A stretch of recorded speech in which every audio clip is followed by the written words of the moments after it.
Thank you, Mr. President. It is not easy for me to speak about corruption being a representative of a country which is on top of the Corruption Perception Index, but if one looks at it from the end. But for many years, I keep on fighting against this disgraceful occurrence in Ukraine. The truth is that corruption has penetrated in all kinds of life in Ukraine without any exceptions, and this process is deepening. We had positive moments before. In summer of 2009, the National Parliament of Ukraine has adopted the anti-corruption law package estimated by Greco specialists as one of the best in Europe. I was the co-author of those law drafts. Our team have also prepared some new drafts that await their adoption later to continue fighting against corruption. What is true for Ukraine is that you can create the best law ever written, but you cannot make it work without the support of the so-called political will. And this political will has changed when President Yanukovych came to power in 2010. The new parliament's majority had stopped the action of that package in 2010 and finally in 2011.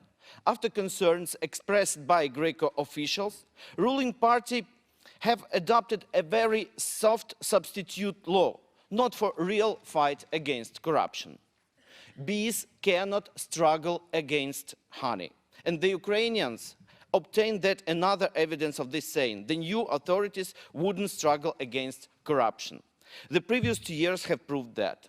Now we are living in a perverted country where gangs and crooks rule the state and are working as judges, prosecutors and policemen, but law-abiding people are obliged to remain in the shadow.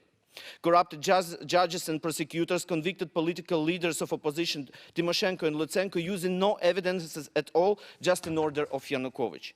Now Ukraine has corruption at all levels. Citizens need to pay bribes even for getting their documents or certificates done, the provision of which is strongly guaranteed by the law. Greediness of all level officials has reached incredible heights. The problem lies only in opportunities for functionaries. Either they are stealing thousands for fake streets cleaning as the city officials are doing, or stealing by billions buying gas drill platforms via fake companies as the Ukrainian government has done. Ukraine cannot fight against corruption, as we observe the activities of President Yanukovych family. His son's company received money from the budget to pay the contract for private helicopter of Yanukovych. Just to mention that this machine is more expensive than all other helicopters used by the rest of world leaders. I can give you hundreds of same sort examples, but time limit doesn't allow. Finally, I want to prize this report as very honest one.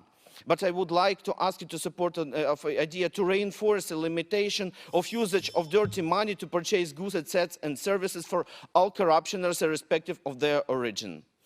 Otherwise, if a certain country gets a victory over the corrupted regime, there could be a very high chance that without a serious international resistance to corruption, it will re-emerge once again. The example of Ukraine has proved that corruption could be very stable if it not feels a serious and real resistance. Thank you.